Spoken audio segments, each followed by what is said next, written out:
My issue is this. It's very simple.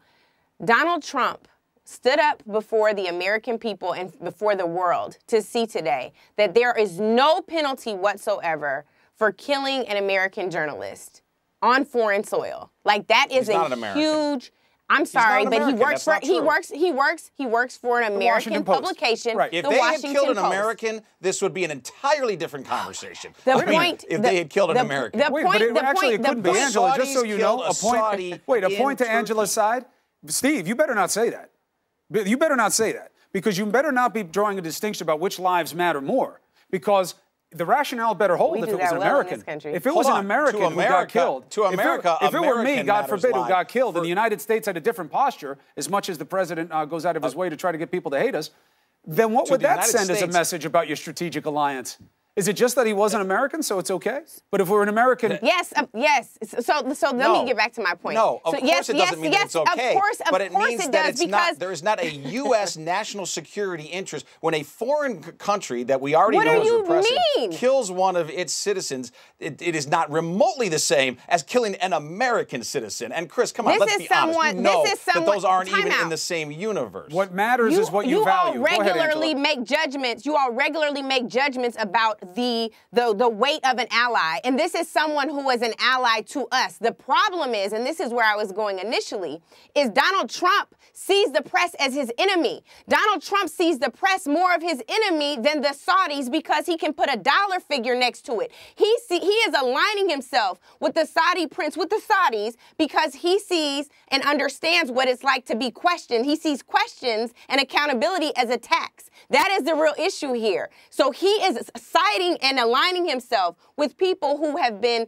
threatened by the mere questions, threatened by the mere seeking of accountability of folks in power. And he has already made it very clear with folks who also sit on this network that the press is his greatest enemy. That is the truth. And that is a painful pill that y'all don't want to swallow. And all he has done is criticize the press. He has not done one thing to infringe upon the freedom of the press in this country. The press is able to say whatever. Jim Acosta, April Ryan, Abby Phillips, Yamiche Alcindor, are you kidding me? They can say whatever they want, whenever they want. And get their press passes rescinded. Jim Acosta, there's a temporary restraining order that's going to get lifted, and he's taking it again. Are you serious? His press pass was removed for very poor behavior. Nothing was done to the organization you don't mean that. of CNN. You don't mean that. Nothing was done to the organization. No, do not do that to Jim.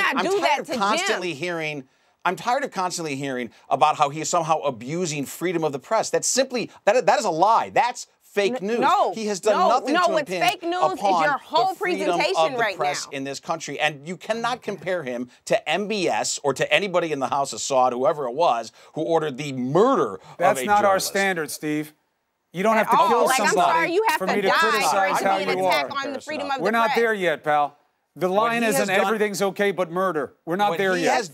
What he has done is criticize the press with his words. He's done a lot. No, he's actually put, time out. He's actually put people's lives in danger. Do you know there are people who sit on this network who are getting death threats because of your president's rhetoric? That is the truth. You know what? I do know there's people getting death threats. You know why? Because I happen to be one of them, okay? Because but it's not because of Donald Trump's rhetoric. It's not because of Donald Trump's rhetoric. No, it's because of the left. It's because of Antifa, quite frankly. The vitriol in this country. Is that why that guy sent me a bomb? Is that why we had bombs sent here? Because of Antifa? Wait, are you saying that Antifa is not violent? That they're not attacking? I'm saying that that's not who sent the bomb to my office, Steve. People like me. This is over. I want to give you a round of applause because you are epic at red nose, child. You win. Let me tell you something. You win because you go on all kinds of tangents when somebody threatens you and your family and your safety, I hope that the first thing that comes to mind is, well, you know, there are bad things that other people do too. I guess I won't take it too personally. Steve, don't distract from something like somebody sending a bomb to our offices because he was picking up on what was being put down by the President of the United States. Don't hide from the facts.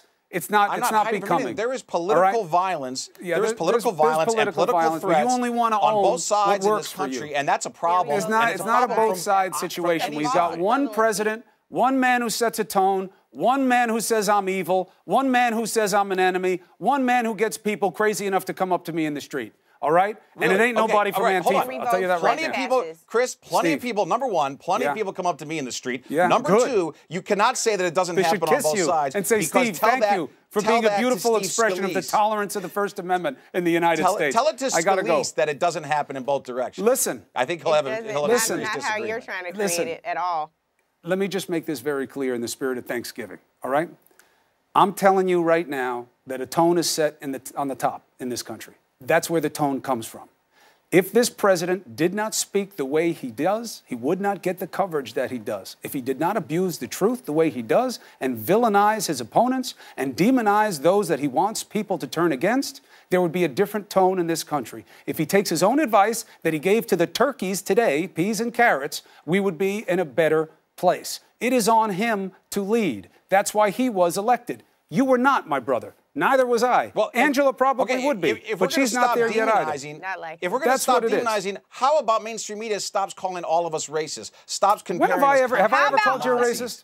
Have I ever called you a racist? I don't call Steve a racist, but you have not, but plenty of people are. Let's leave it there. I'm way out of time, and we are now unproductive. Red herring Steve. Red herring Steve.